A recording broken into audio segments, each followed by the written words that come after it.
तरणिशतसवर्णं कर्णघूर्णद्विरेफा वरिकरितकपोलोद्यानदामाभिरामम् गिरिशगिरिसुताभ्यां लालितं नित्यमङ्के स्वजनभरणशीलं शीलये विघ्नराजम् योऽन्तःप्रविश्य मम वाचमिमां प्रसुप्तां सञ्जीवयत्यखिलशक्तिधरस्वधाम्ना अन्नाच्चहस्तचरणश्रवणत्वगादीन् प्राणान् नमो भगवते पुरुषाय तुभ्यम् तद्दिव्यमव्ययं धाम सारस्वतमुपास्महे यत्प्रसादात् प्रलीयन्ते मोहान्धतमसच्चटः श्रीराम जय राम जय जय राम।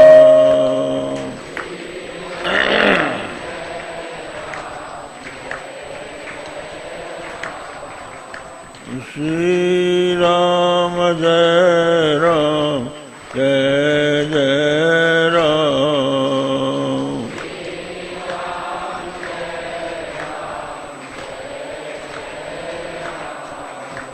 श्रीराम जय राम जय जय राम।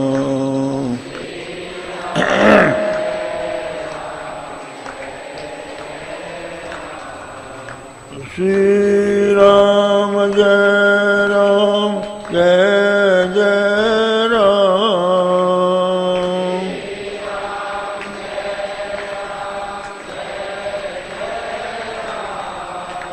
श्रीराम जय राम जय जय राम।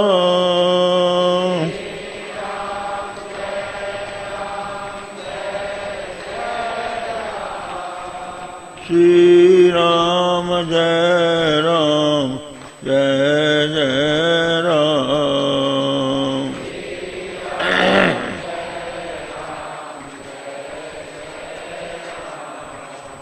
श्रीराम जय राम जय जय राम।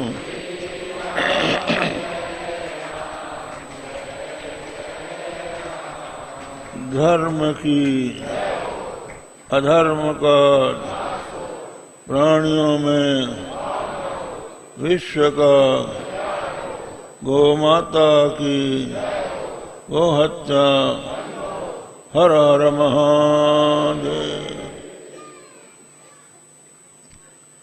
समुपस्थित सज्जनों, देवियों, इस संसार की उत्पत्ति, पालन और संहार, ये तीनों एक अखंड सच्चिदानंद घन परमात्मा से होते हैं। हमारे वेदों उपनिषदों में यह बताया गया है कि इस जगत के मूल में एक ऐसी सत्ता है जो अविनाशी है,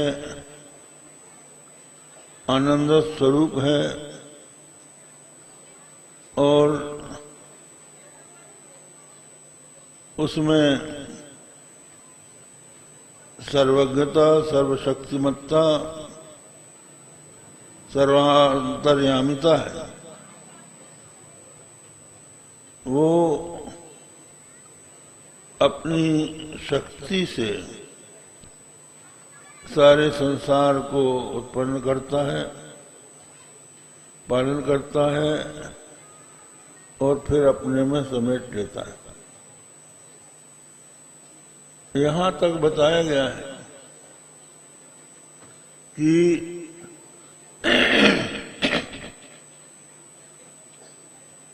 उस परमात्मा के निश्वास से वेदों की उत्पत्ति होती। यस्य निश्वसितम वेदा, आप समझ लीजिए भगवान योग निद्रा में सोए और श्वासोच्छ्वास उनका शांत निर्विकल्प समाधि में स्थित। उसके पश्चात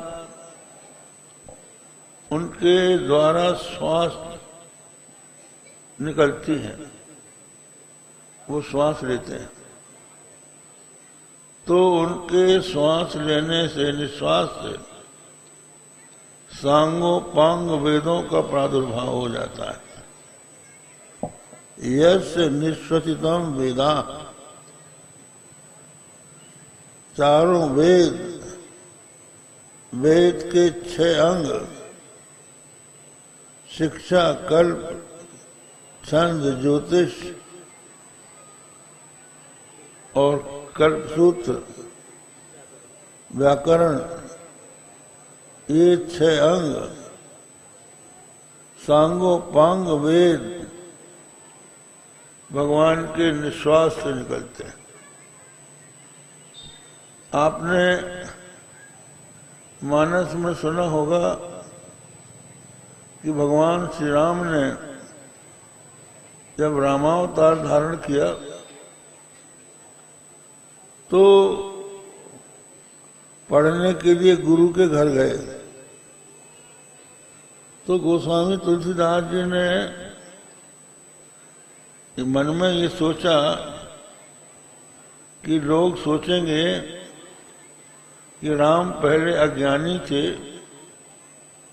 गुरु के घर जाकर पढ़कर ज्ञानी हुए, तो उसका समाधान करते हैं। जाकी श्वास सहज श्रुतिचारी, सो प्रभु पढ़य है कौतुक भारी। जिसकी चारों श्रुतियां श्वास है, वो भगवान पढ़ने गए, तो उनको पढ़ने की आवश्यकता नहीं थी, वो तो सब कुछ उनके ही द्वारा निकला है ज्ञान।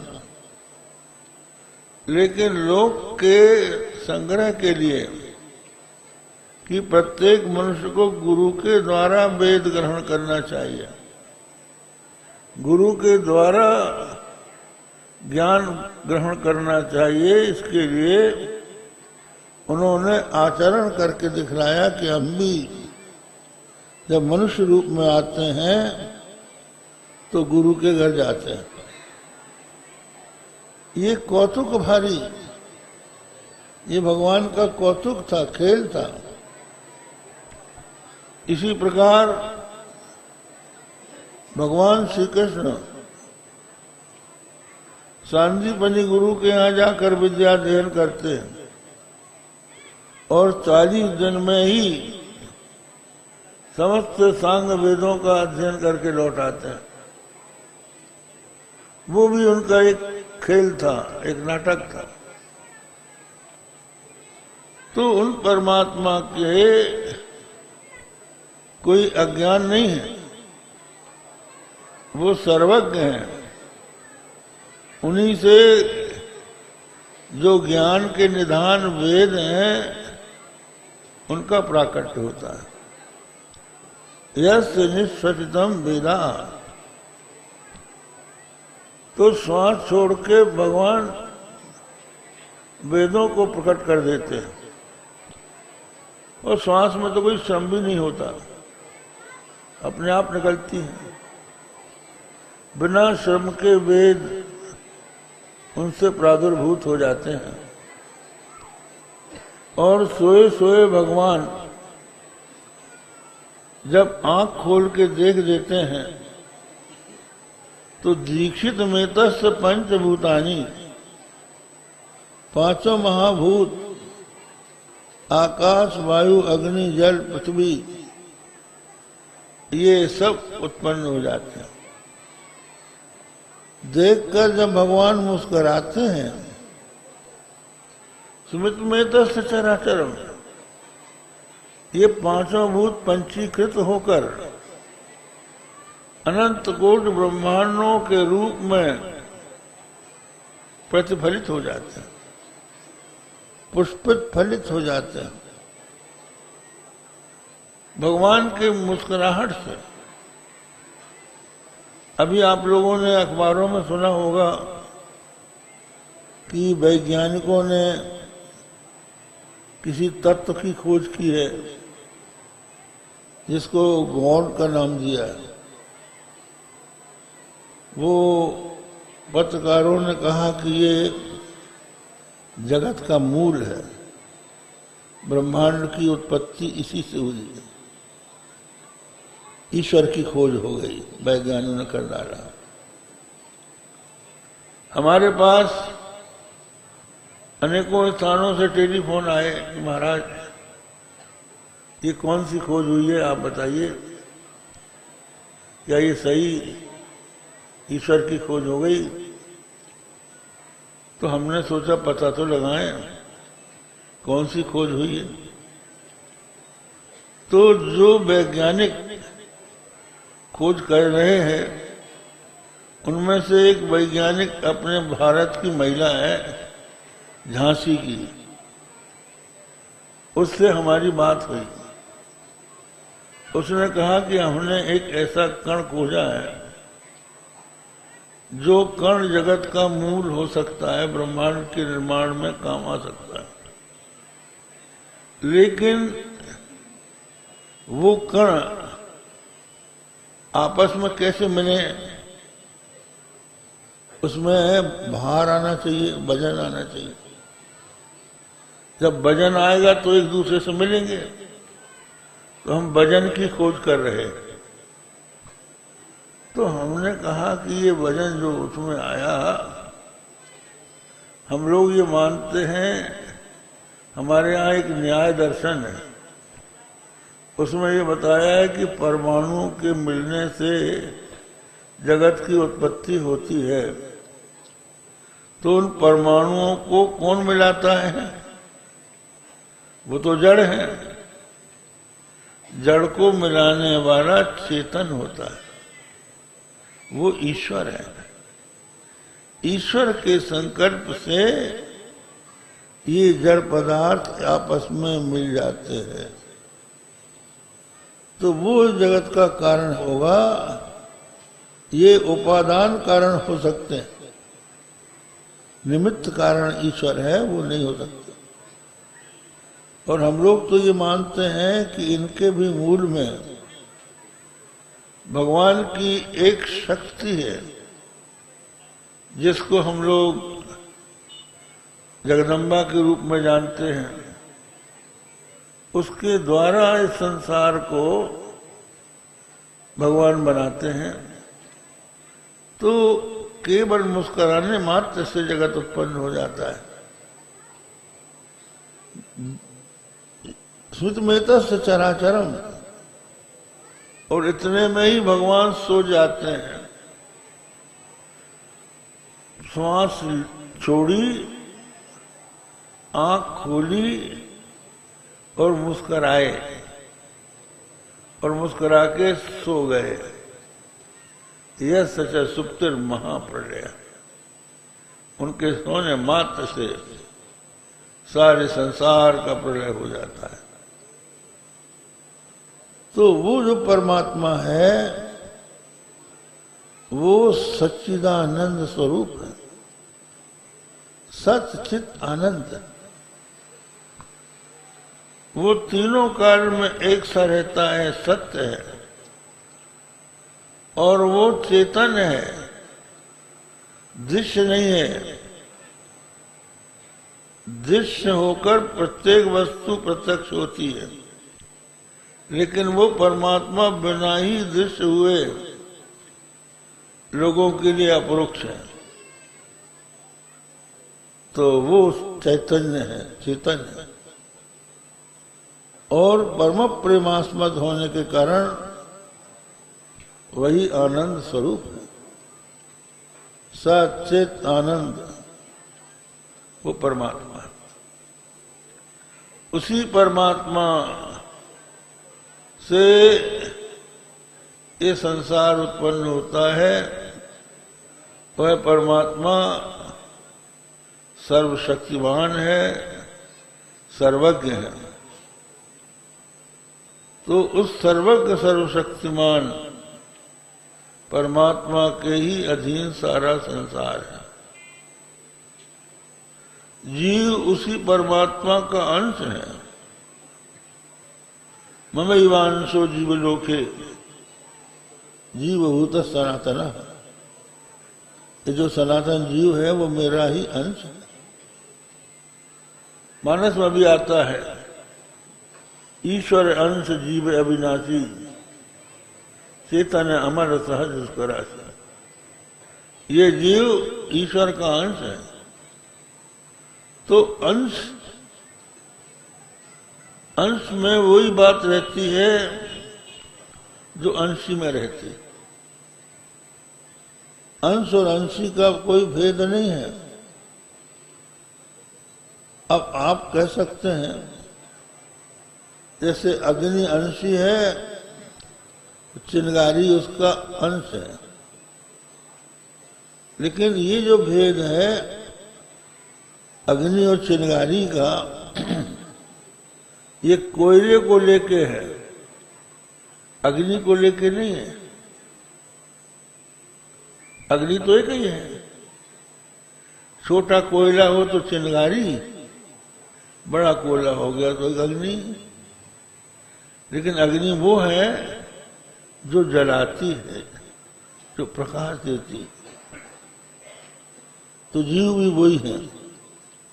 इसलिए ये माना जाता है कि ये माता पिता के रजबीज के मिलने के बाद जब एक मांस का पिंड बना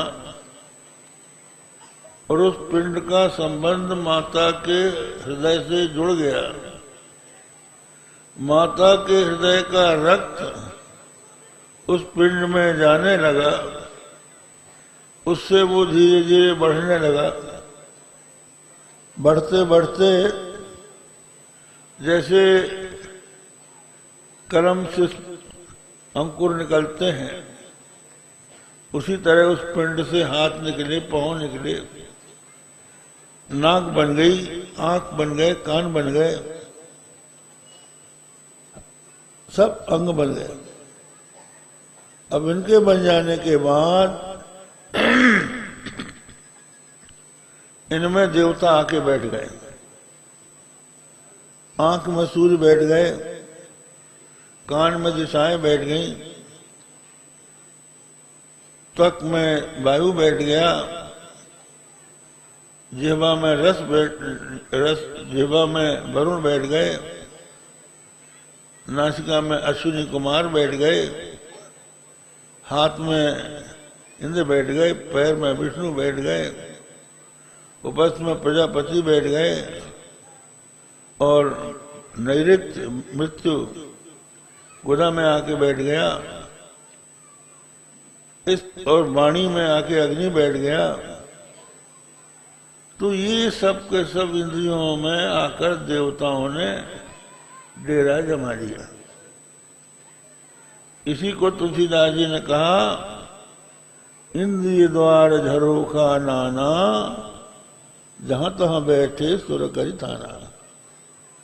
इंद्रियों के दरबार, इंद्रियों के द्वार में जो झरोखे हैं, उनमें देवताओं ने आके अपना डेरा जमा लिया। तो ये इंद्रियों के रूप में देवता शरीर के भीतर आके बैठ गए, लेकिन ये शरीर निश्चेष्ट रहा, इसमें चेतनता नहीं आई। तब परमात्मा ने सोचा अनेन जीवेनात्मना नाम रूपे व्याकरवाणी, मैं जीव रूपी आत्मा से नाम रूप का व्याकरण करूं, अर्थात इसमें होश चेतना लाऊं। तो ये जो मस्तक में तालु है, इसके द्वारा वो चेतना जब शरीर में आई तो ये शरीर चैतन्य हो गया, जगमगा गया। उसी तरह से जैसे आप घर में लट्टू और ट्यूब लाइट की सब ट्यूब सजा लेते हैं, जब उनका पावर हाउस से संबंध जुड़ता है तो वो जगमगा जाता है। तो परमात्मा पावर हाउस है, उसके साथ जैसे इंद्रियों का संबंध हुआ, आंख देखने लगी, कान सुनने लगे, जीव स्वाद लेने लगी, हाथ छूने लगा, काम करने लगा, सब इंद्रियां अपना अपना काम करने लगी, तो वो परमात्मा इस जगत का अंश है, ये जीव उसका अंश है। जीव उसका अंश है, परमात्मा इसका अंश है। तो उस परमात्मा के द्वारा इस संसार का संचालन हो रहा है। तो इसको शांति तभी मिल सकती है जब ये अपने अंशी से मिले। आप देखिए,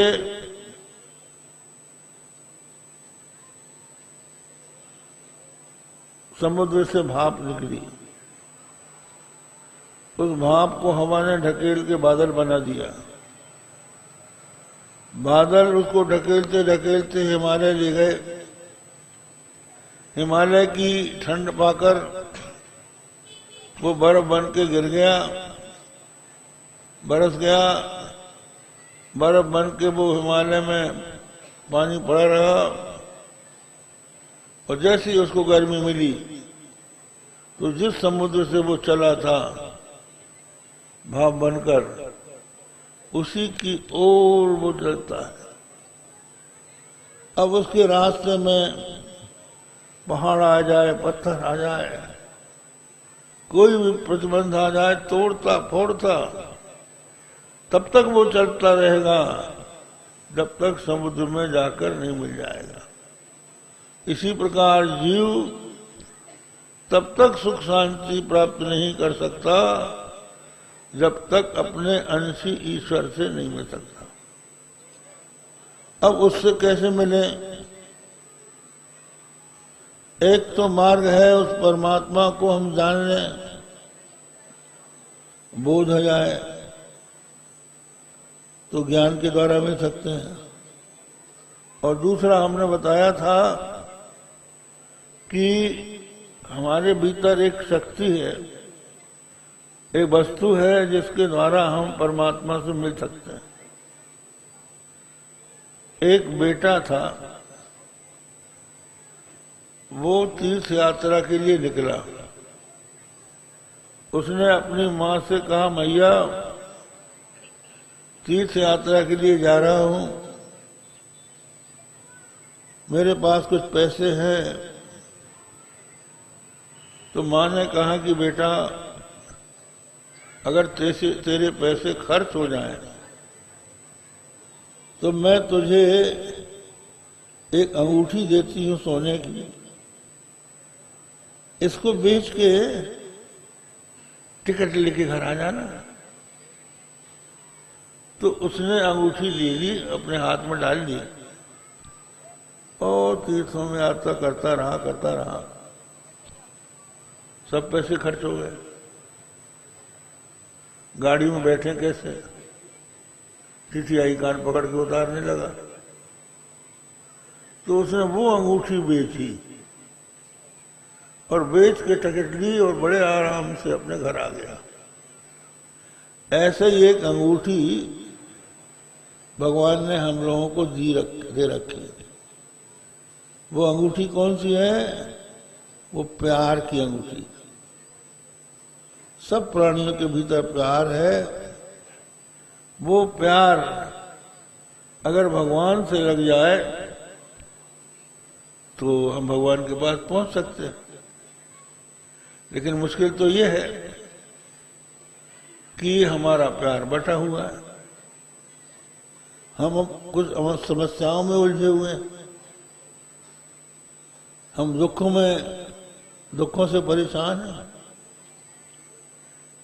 नाना प्रकार के दुखों से हम घिरे हुए हैं, विपत्तियां आ रही हैं, हमारी कुछ इच्छाएं हैं, उनको हम पूरी करना चाहते हैं।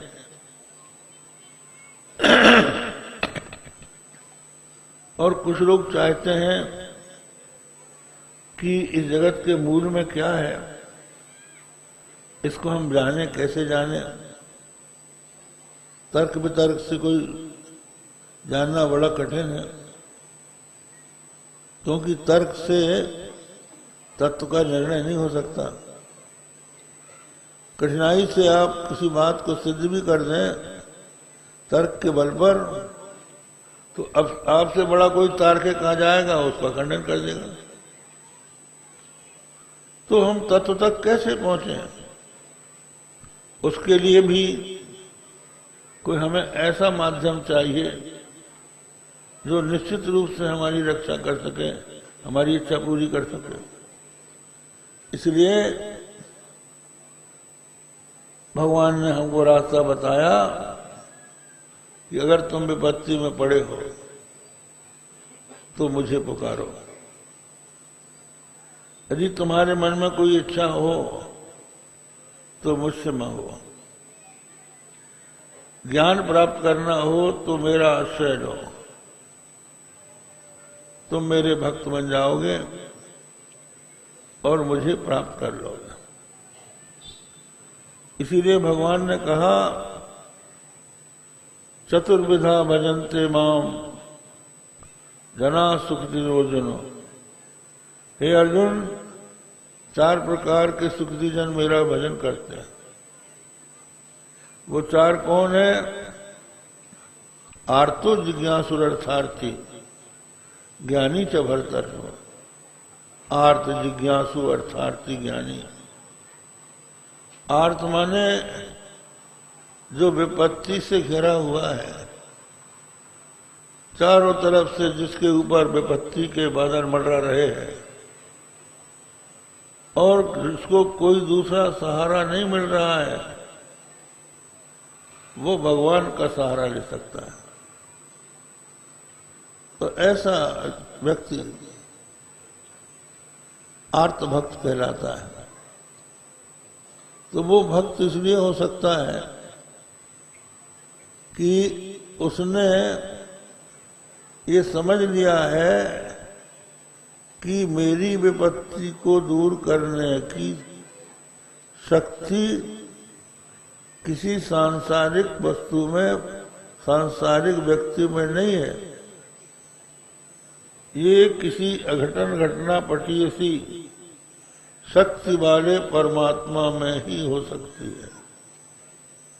इसलिए विभक्ति के झंझावाट में गिर जाने पर मनुष्य भगवान की शरण में ले जाता है।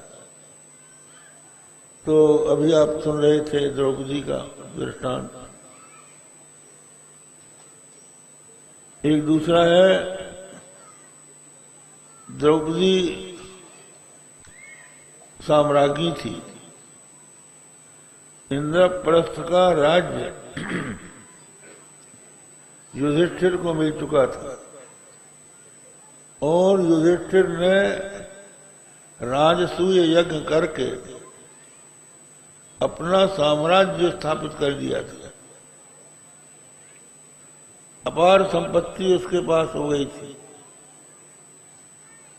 पर दुर्योधन ने कुटिलता से जुए में उसको हरा दिया और ऐसा उसने जुआ खेला कि पासा उसी के पक्ष में पड़ता था। सुनते हैं कोई कीड़ा था जिसको गिराओ तो वो सीधे ही गिरता है, ऐसे ही उसने पासे में रख दिया था, छोड़ते ही वो सीधा गिरता था। तो युधिष्ठिर धीरे धीरे सब कुछ हार चुके, अपने को भी हार गए, और अंत में अपने को हार जाने के बाद कहने लगे भैया बात खत्म। शकुनी बोला कि एक वस्तु आपकी और बची है महाराज, उसको दांव में लगा दो तो शायद सब लौट के आ जाए। और जुआड़ी जो होता है उसको अंत तक आशा रहती है कि हम अब की बार जीत जाएंगे, और फिर हार जाता है। ये जुआ का नशा होता है। बहुत से लोग बर्बाद हो गए इसमें, इसी जुए में। हमारे पास एक सज्जन आए, उन्होंने ये बताया कि महाराज आपके गुरुजी के पास हम गए थे। हमारे गुरुजी ब्रह्मलीन ज्योतिष पीठाधीश्वर ब्रह्मानंद सरस्वती महाराज थे। उनसे हमने एक प्रश्न किया कि महाराज हम शिष्य बनना चाहते हैं आपके। उनका बन जाओ, लेकिन बड़े एक बात है, हम शिष्य बनना चाहते हैं लेकिन हम जुआ खेलते हैं, हम शराब भी पीते हैं और वेश्यागमन भी करते हैं। जुआ खेलते हैं, शराब पीते हैं, वेश्यागमन करते हैं, और आपका चेला भी बनना चाहते हैं। तो आजकल के जो नकली गुरु हैं वो तो कहते हैं करते रहो और चेला ही बन जाओ। लेकिन उन्होंने कहा भाई हमारा चेला अगर तुम्हें बनना है तो हम बताते हैं, तो हमारा चेला तुम, हमारे चेले तुम बन जाओगे। कैसे बने? बोले तुम जब जुआ खेलने जाते हो ना, तो जहां लोग जुआ खेल रहे हैं वहां मत बैठो, जहां लोग हार के बैठे हैं उनके बीच में बैठो। तो अपने आप तुमको जुआ से बैराग हो जाएगा। और कहा शराब के जहां शराब पिलाई जाती है वहां न बैठ के तुम वहां बैठो, वहां देखो जो शराब पी के नाली में लौट रहे हैं और उनके मुंह में कुत्ता चाट रहे हैं। शराबियों की बड़ी विचित्र हालत होती। एक शराबी था, उसने नए जूते जोड़े खरीदे, बहुत कीमती जूते खरीद के और पहुंच गया शराब के अड्डे में। शराब पिया तो भयंकर शराब पी ली और फिर बाहर निकल के नाली में लौटने लगा। लोटे लोटे बेहोश पड़ा रहा। इतने में एक चोर आया, उसने नए जूते निकाल के अपने पुराने जूते उसको पहना दिए। अब जब उसको होश आया, लोगों ने उसका नाम लेके पुकारा, तो उसने अपने जूतों की तरफ नजर की। बोले हम नहीं हैं, माने हम पुराने जूते वाले नहीं हैं, हम वो हैं जिसके नए जूते थे। वो कहाँ चले गए?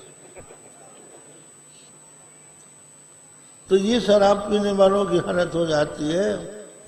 तो तुम वहां बैठ के देखो, तुम हमारे चेले बन जाओगे। कहा हम वेश्यागमन करते हैं। कहा तुम वेश्यागमन करने वाले हो तो तुम रात को मत जाओ उनके यहां, दिन में जाओ और फिर उनकी सूरत देखो, तो तुम हमारे चेले बन जाओगे। क्योंकि उनका जो सौंदर्य दिखता है वो मेकअप का है, वो वास्तविक नहीं है, वो नकली है। तो दिन में उनके मुंह में मक्खियां भनकती, तो वहां जाने से, दिन में जाने से तुम हमारे चेले बन जाओगे कि महाराज अब इनसे पीछा छुड़ाओ, अब हमने छोड़ा, अब आप अपना शिष्य बनाइए। तो कहने का अभिप्राय यह है कि मनुष्य जब सब ओर से हार जाता है, थक जाता है, तो फिर भगवान की शरण में जाता है। जब सब ओर से वो देख लेता है कहीं कुछ नहीं है, तो उसकी समझ में आ जाता है। द्रौपदी साम्राज्ञी थी, युधिष्ठिर जुआ में हार चुका था सब कुछ। वो बोला कि एक चीज आपकी बची है द्रौपदी, उसको आप जुआ में लगा दीजिए। तो द्रौपदी को भी जुआ में युधिष्ठिर हार गया। तब दुर्योधन बोला कि अब द्रौपदी मेरी दासी हो गई, उसको बुलाओ यहां, सभा में नंगी करके मेरी जांग में बैठा लो। बड़ी साम्राज्ञी बनी है, मेरे ऊपर हंसती थी, अब मैं देखता हूं। तो पहले विदुर से कहा, विदुर ने डांट दिया कि हम बेवकूफ नहीं, हमने ऐसा नहीं करेंगे। नौकर को भेजा, नौकर को द्रौपदी ने डांट दिया। तो अपना भाई था दुशासन उसका, जिसके भुजाओं में 10,000 हाथी का बल था, उसको भेजा, जाओ उसको पकड़ के लाओ। तो द्रौपदी उस समय रजस्वला थी, एक वस्त्रा थी। उसने कहा कि इस अवस्था में मैं सभा में जाने योग्य नहीं हूं। उसने कहा कुछ नहीं, चल। और द्रौपदी के खुले केस पकड़ के घसीटते हुए वो लेके आ गया और सिर पकड़ के ही केस पकड़ के खड़ा कर दिया। द्रौपदी जब आ रही थी तो सोचा कि मेरे 5 पति मेरी रक्षा करेंगे, दुशासन को दंडित करेंगे, भीमसेन तो करेगा ही। भीमसेन उठा भी और कुछ बोला भी, पर युधिष्ठिर ने उसको बैठा दिया। भीष्म की ओर देखा, द्रौपदी ने पूछा कि आप बताइए धर्म क्या है? ये पहले दास बन चुके थे तो मुझे हराने का इनको अधिकार कहाँ था? पहले मैं इनका स्वत थी जब ये दास नहीं थे। जब ये हार कर दूसरों के दास बन गए तो मुझे जुए में दांव में लगाने का इनको अधिकार कहाँ था? भीष्म बोले कि धर्म की गति बड़ी सूक्ष्म है, मैं नहीं जानता। वो भी चुप हो गए, द्रोणाचार्य चुप हो गए और वो अपना चीर खुद बचाने लगे। लेकिन एक और 10,000 बल वाला भुजा का 10,000 हाथी के समान बल वाली भुजा का स्वामी दुशासन और कहा अबला द्रौपदी सब अपना वस्त्र बचाने लगी। तो ऐसा लगा कि अब मैं नहीं बचा पाऊंगी। तो अकारण करुणा वरुणालय सर्वेश्वर सर्वशक्तिमान भगवान श्री कृष्ण को उसने पुकारा। गोविंद द्वारका वासिन कृष्ण गोपी जनप्रिय कौरवई परिभूता माम किन्न जानासि केशव। हे गोविंद, हे द्वारकावासी, हे गोपी जनों के प्यारे, कौरव मुझे सता रहे हैं, तुमको पता नहीं है। ऐसा कहते ही भगवान की अद्भुत माया हुई कि द्रौपदी का चीर बढ़ने लगा, एक से एक साड़ी निकलने लगी, यहां तक कि साड़ियों का पहाड़ लग गया। पता ही न चले कि साड़ी है कि नारी है, कि नारी ही किनारी ही की साड़ी है, कि साड़ी ही किनारी है। ये क्या है? साड़ी बीच नारी है, किनारी बीच साड़ी है, कि साड़ी ही किनारी है, किनारी की ही साड़ी है। अंबर का लगा पहाड़ अंत नहीं पाया, साड़ियों का पहाड़ लग गया, पीतांबर निकलने लगा। किसी ने कहा, रे दुशासन, जल जाएगा तेरा हाथ। थक के बैठ गया, द्रौपदी का चीर बच गया। तो ये आर्त द्रौपदी थी। सब ओर से निस्सहाय होकर, इसी बात को सूरदास ने कहा है, सुनेरी मैंने निर्बल केवल राम। जो निर्बल का बल है वही राम है, राम निर्बल के बल है। द्रुपद सुता निर्बल भई तारिन, तज आए निज धाम। दुशासन की भुजा थकित भई, बसन रूप भय श्याम। जब द्रुपद सुधा निर्बल हुई तो भगवान स्वयं बसन बन गए, वस्त्र अवतार धारण कर लिया। दुशासन खींचता खींचता थक गया, भगवान अपना धाम द्वारका छोड़ के आ गया। उस समय आए जब सब प्रकार के बल से वो निराश हो गई, पतियों का बल न रहा, सभा के सज्जनों का बल न रहा, अपनी भुजाओं का भी बल जब न रहा, सब ओर से निर्बल होकर जब वो भगवान की शरण में गई तो निर्बल के बल राम। उसी प्रकार दूसरा एक आर्त भक्त का उदाहरण है गजेंद्र। जब लगी गज अपनो बल बरत्यो, नेक सयो नहीं काम। निर्बल है बलराम पुकार्यो, आए आधे नाम।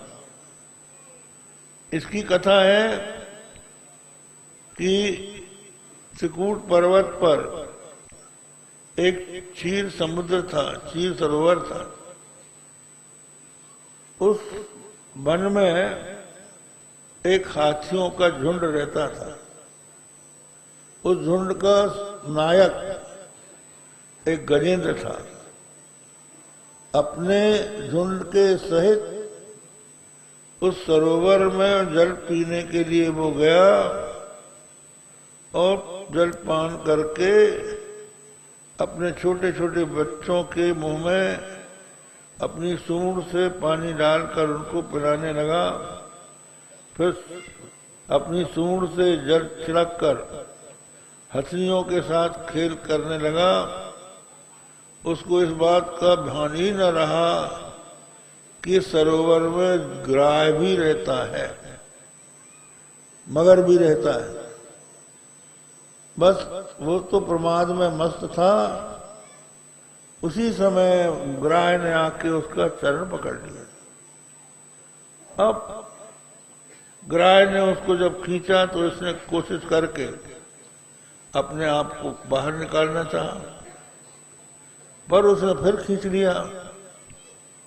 अब ये चला इनका संघर्ष। परिवार के लोग उनको कुछ खाने पीने को दे दिया करते थे।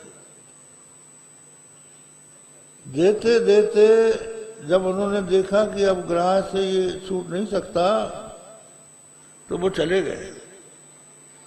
आप देखिए होता है, आपके ऊपर कोई विपत्ति आती है, रोग घेर लेता है, परिवार के लोग सहायता के लिए आते हैं। जब ये देखते हैं कि अब ये बच नहीं सकता तो सब लोग छोड़ के चले जाते हैं, कोई साथ नहीं देता विपत्ति में। तो ऐसी स्थिति में गजेंद्र पड़ गया उसको अपने ही बल का भरोसा था कि मैं ग्राह से अपने को छुड़ा लूंगा। लेकिन एक दिन ऐसा आया कि ग्राह ने जोरों से खींचा और इतना खींचा कि केवल सूंड रह गई। सूंड यदि डूब जाती तो गजेंद्र मर जाता। तब उसने भगवान को पुकारा, हरि। वहां बोलते हैं हरि कहकर उसने भगवान को पुकारा। भगवान वैकुंठ में थे, भोजन कर रहे थे। हाँ शब्द सुना, भोजन की थाली छोड़ के दौड़ पड़े। न साथ में गरुड़ को लिया, न सुदर्शन चक्र को लिया, सीधे दौड़कर वहां आ गए और हाथ से उस गजेंद्र की सूंड पकड़ के ग्राह के सहित सरोवर से बाहर निकाल दिया। जब भगवान ने उसको सरोवर से बाहर निकाला तब सुदर्शन चक्र ने आके ग्राह का मुंह फाड़ा और उसको फाड़कर जब भगवान लौटने लगे तो रास्ते में गरुड़ मिले और जब वैकुंठ के पास पहुंच गए तो री शब्द सुनाई पड़ा, जब लगी गज अपनो बल बरचो, ने कसरो नहीं काम, निर्बल भय बल राम पुकार्यो, आए आधे नाम, सुनेरी मैंने निर्बल के बल राम। ये अर्थ भक्त की कथा है। अर्थ जब सर्वोर से निराश हो जाता है तो भगवान उसको बचाते हैं। आप सोचते होंगे कि भगवान वैकुंठ से इतनी जल्दी बिना गरुड़ के, बिना सुदर्शन चक्र के वहां कैसे आ गए? अरे उनको आने के लिए सवारी की जरूरत थोड़ी थी, वो तो वहीं थे। भगवान तो सर्वव्यापी है, सर्वभूतांतर आत्मा है। वो वहीं थे, वो वहीं से प्रकट हो गए। इसलिए आधे नाम से भी पहले उनको समय लगा। ऐसे ही जब द्रौपदी का भगवान ने चीर बढ़ाया उस समय तो द्रौपदी की लज्जा बच गई, किंतु उसके मन में थोड़ी सी शंका रह गई कि भगवान और पहले आ जाते तो अच्छा था। तो एक दिन जब भगवान श्री कृष्ण मिले तो द्रौपदी ने पूछा कि भगवान, जब दुशासन मेरा चीर खींच रहा था, मेरी लज्जा जाने वाली थी, आपने चीर बढ़ाकर मेरी रक्षा की, थोड़ा पहले क्यों नहीं आ गए? और पहले आ जाते। तो भगवान ने पूछा, द्रौपदी तूने क्या कह के पुकारा था? तो द्रौपदी बोली, गोविंद द्वारका वासिन कृष्ण गोपी जनप्रिय कौरवई परिभूताम माम किन न जानासि केशव। हे केशव, हे गोविंद, हे द्वारकावासी, हे कृष्ण, हे गोपी जनों के प्रिय। तो बोले, तुमने द्वारका वासन कहा ना, मैं तो वहीं था द्रौपदी। जब तूने मुझे द्वारका वासन कहा तो मुझे द्वारका जाके आना पड़ा। अगर घटघट वासी कहती तो मैं और पहले आ जाता। तो भगवान तो सर्वत्र है, कहां नहीं है भगवान? अभी आपने सुना द्रौपदी दुशासन, वो दुर्वासा मुनि जब पहुंच गए भोजन करने के लिए और वो भोजन कर चुकी थी, तो उस समय उसके भोजन के पश्चात बटलोही से कुछ निकलने वाला नहीं था और 10,000 शिष्यों के दुर्वासा जी पहुंच गए। अब अगर उनको भोजन न कराए तो वो साफ दे देंगे। दुर्योधन यही चाहता था। तो द्रौपदी ने भगवान श्री कृष्ण को स्मरण किया, पांडवों ने किया, भगवान पहुंच गए और द्रौपदी से कहा, द्रौपदी हमको भूख लगी है, कुछ खिलाओ। बोली महाराज अब तो कुछ बचा नहीं है।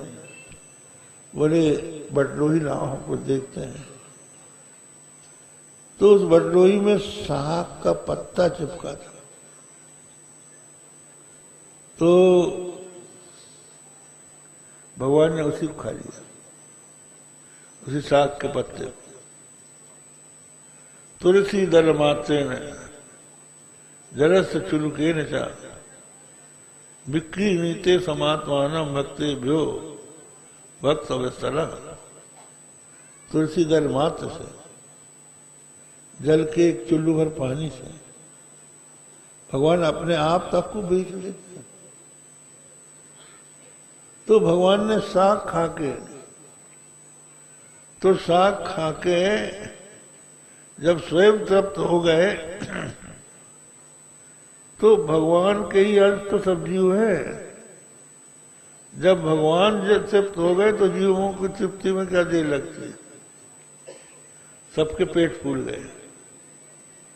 तो ये बताया भगवान ने कि हम सब प्राणियों के भीतर हैं, दुर्वासा के भी पेट के भीतर हम ही हैं।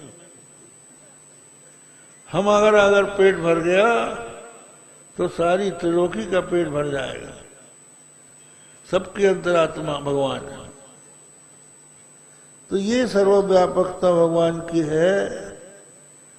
एक साग के पत्ते से वो तृप्त हो जाते हैं। वही कथा आती है कि एक दिन नारद जी एक पारिजात का पुष्प लेकर स्वर्ग में एक ऐसा वृक्ष है जिसका नाम पारिजात है और उसका पुष्प सदा अम्लान रहता है। तो उस पुष्प को लेकर वो आए और भगवान श्री कृष्ण को फूल दे दिया।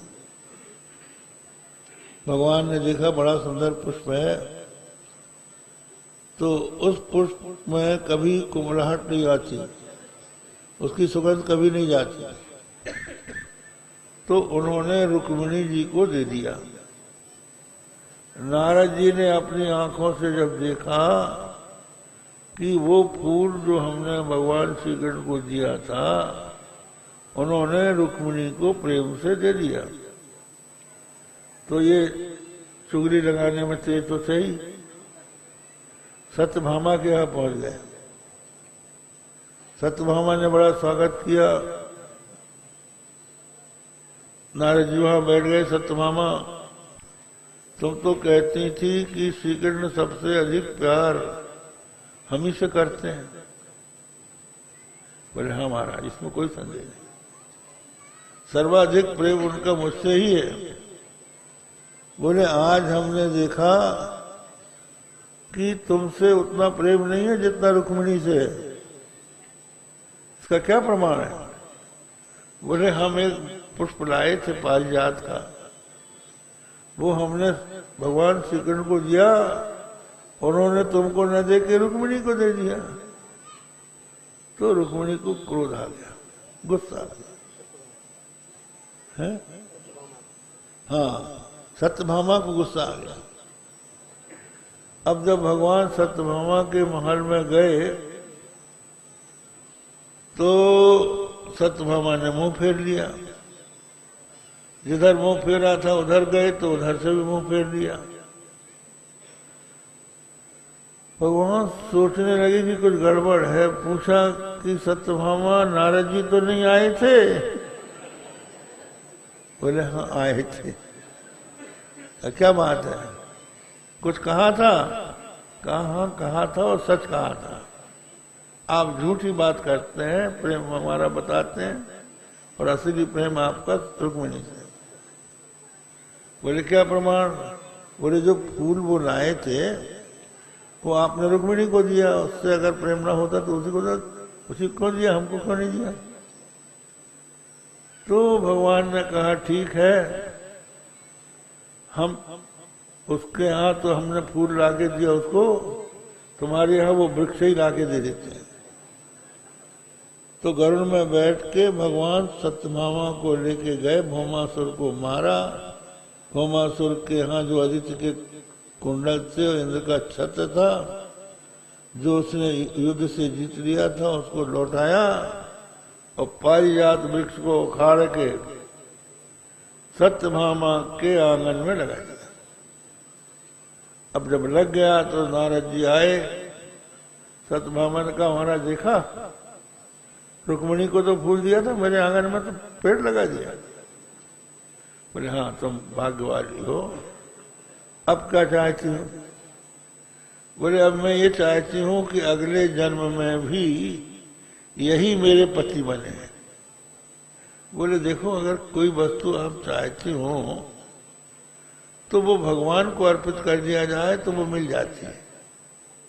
तो अगर आप कृष्ण का दान कर दें तो अगले जन्म में किसे मिल जाएगी?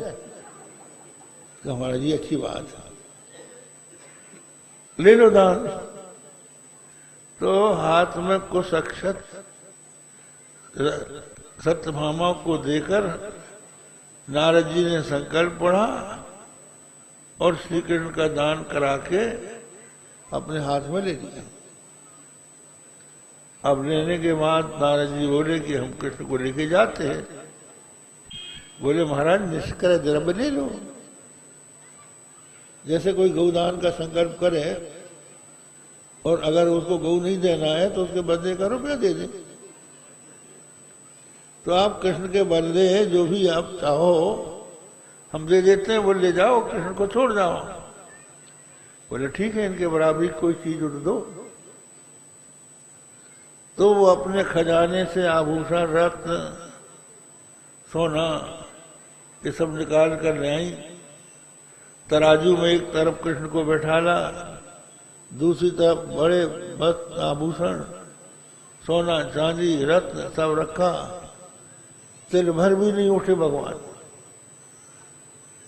अब क्या होगा? नारद जी बोले इनकी बराबरी की जो भी वस्तु हो वो हमको दो, हम नहीं तो छोड़ेंगे नहीं। हम तो इन्हीं के लिए साधु भाई, हम क्यों छोड़ेंगे? तो ले ही जाएंगे। तो बहुत घबराई। इतने में रुक्मिणी जी आई। रुक्मिणी ने पूछा कि सत्यभामा क्यों परेशान हो रही है? बोले तेरे साथ ईर्ष्या करने के कारण परेशान हो रहे हैं। इस बाबा के कहने में आके मैंने दान करवा लिया, इसने दान करवा दी, मैंने दान कर दिया। अब ये कहते हैं इनकी बराबर की चीज लाओ। मैंने पूरा खजाना रख दिया, लेकिन कृष्ण तो उठता ही नहीं है। बोले ये कंकड़ पत्थर कृष्ण की बराबरी नहीं कर सकते। इनके लिए तो कोई दूसरी ही वस्तु रखनी पड़ेगी। बोले क्या रखूंगा? एक तुलसी का पत्ता रख दे। तुलसी का पत्ता जैसे ही रखा, श्री कृष्ण ऊपर हो गए, हल्के हो गए। तुलसी दल मात्रेण जलस चुलुके न चा विक्रीणीते समात्मानम भक्ते भ्यो भक्तवत्सला। तो थोड़े से भगवान प्रसन्न हो जाते हैं। तो एक शाक के पत्ते से भगवान प्रसन्न हो गए और स्वयं शाक का पत्ता खा के त्रिलोकी को तृप्त कर दिया। ये भगवान की भक्तवत्सलता है। चाहे कितनी ही घनघोर विपत्ति आई हो, भगवान की शरण में जाना चाहिए। तो कहा भगवान की शरण में विपत्ति तो सबको आती है। भगवान की शरण में जाने से कहाँ की भक्ति आ गई? बोले बात यह है कि विपत्ति आने पर भी लोग भगवान का स्मरण नहीं करते। इसके लिए भी आस्था की आवश्यकता है। भगवान के प्रति जिसका समर्पण है, वही विपत्ति में भगवान की याद कर सकता है। सब लोग नहीं कर सकते। कोई माँ को पुकारेगा, कोई बाप को पुकारेगा, कोई डॉक्टर को पुकारेगा, कोई किसी को पुकारेगा, कोई कहे पूरे कुटुंब को ले आओ, लेकिन कोई रक्षा करने वाला नहीं। तो ऐसी स्थिति में जो भगवान का स्मरण करता है, भजन करता है, वही भगवान को विपत्ति में याद करता है। इसलिए भगवान के चरणों में प्रेम, विपत्ति में होना भगवत भक्ति है। एक बार हम अमृतसर में गए थे। अमृतसर में एक धर्मशाला है। वो धर्मशाला लकड़ी की बनी हुई है। उसका लकड़ी का ही छत है, लकड़ी की ही सीढ़ी है, और ऊपर के तल्ले में हमको ठहरा दिया गया। और पूरी लकड़ी से बनी धर्मशाला। हम ठहरे थे कि एक दिन सवेरे भूकंप आ गया। वो डग डग डग हिलने लगी। अब जब हिलने लगी तो जोर से धक्का आएगा तो कहाँ धर्मशाला जाएगी, कहाँ हम जाएंगे, कोई ठिकाना नहीं। तो कोई कहता है शिव शिव शिव, कोई कहता है दुर्गी दुर्गी दुर्गी, कोई कहता है राधा कृष्ण राधा। तो उस अवस्था में जिसका जहां पर प्रेम था, जिसका जिसने जहां भजन किया था, उसकी याद आई। तो जो हमारे भक्त हैं वो हमसे प्रेम करते हैं, और जब विपत्ति आती है तो वो हमको पुकारते हैं।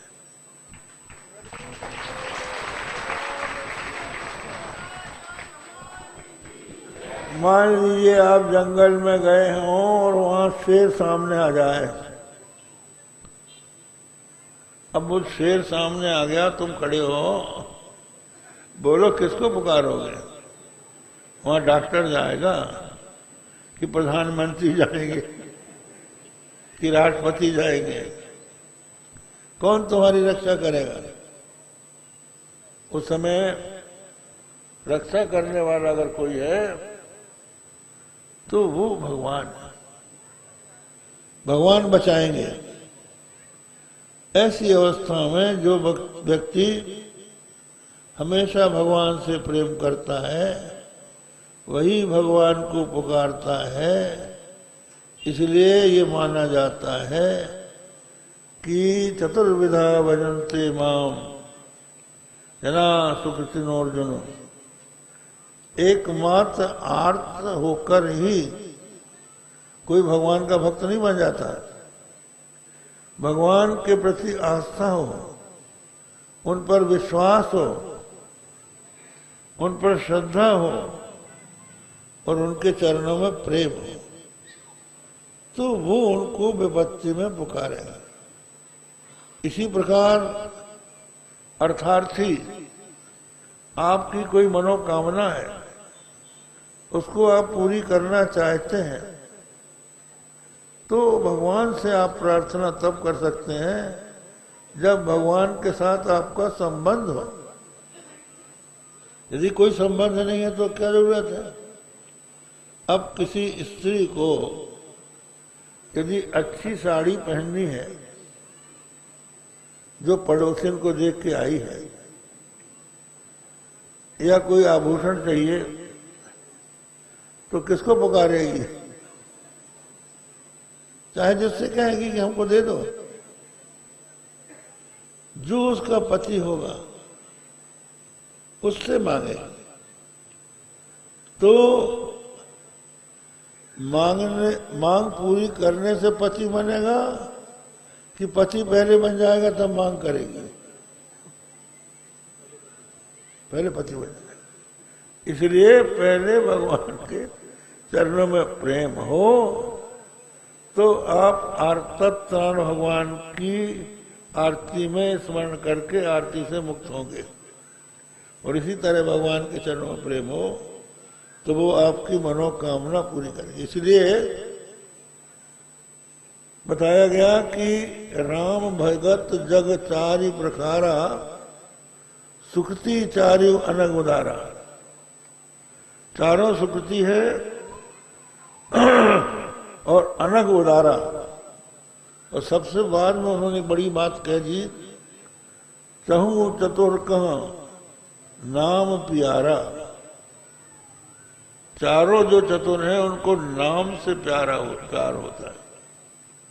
तो जो व्यक्ति भगवान को जानता है, भगवान से जिसका प्रेम है, उसी का भगवान के नाम से प्यार होगा।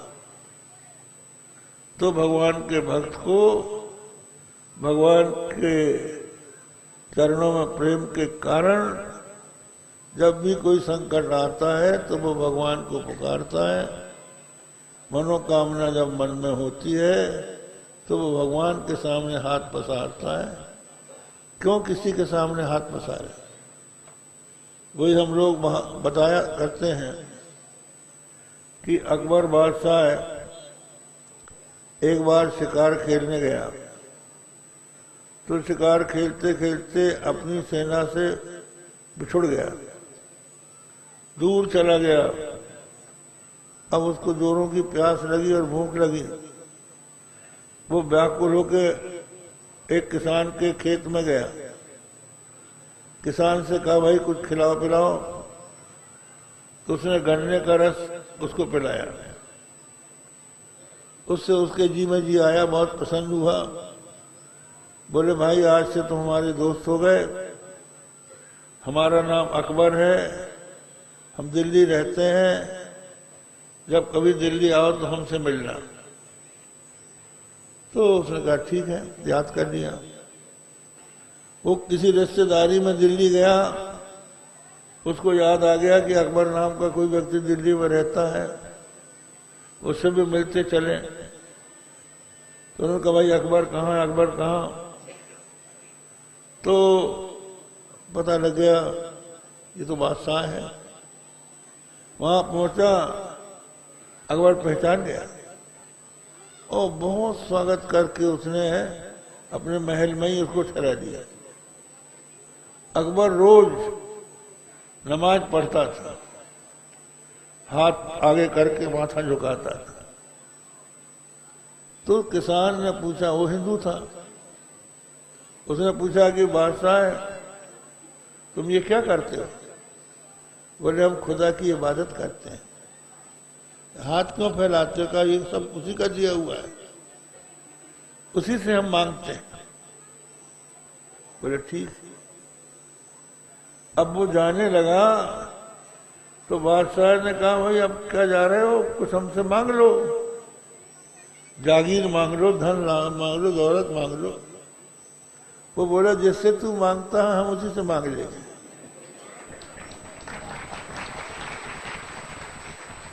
तो श्री मांग गया। तो हाथ पसारना हो तो भगवान के सामने हाथ पसारना चाहिए, चाहे जिसके सामने नहीं। तो ऐसे लोग भगवान के भक्त माने जाते हैं। उदारा सर्वे वैते। फिर आगे की बात फिर सुनेंगे आप लोग। थोड़ा सा भगवान का नाम लीजिए। श्री राम जय राम जय जय राम।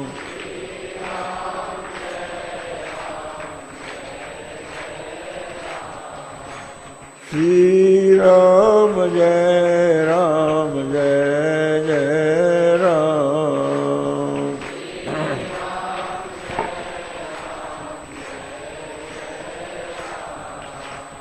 सारे जरा तो मन में विचारो,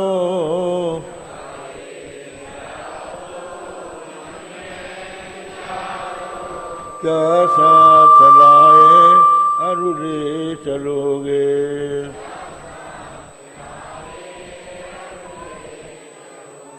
जाता सदा साथ यही पुकारो,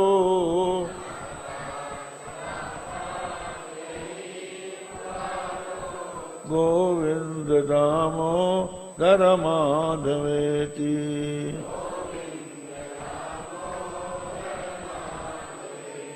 गोविंद दामोदर माधवेति।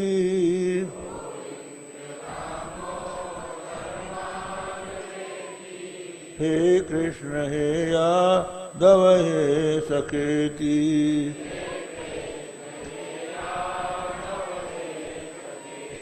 श्री कृष्ण गोविंद हरे मुरारे।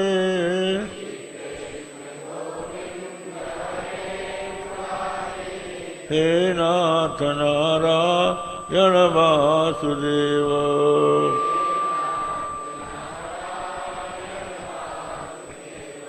श्री कृष्ण गोविंद हरे मुरारे।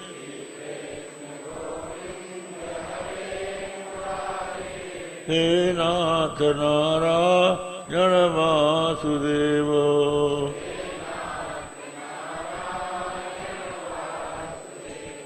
धर्म की अधर्म का प्राणियों में विश्व का गोमाता की गोहत्या। हर हर महादेव।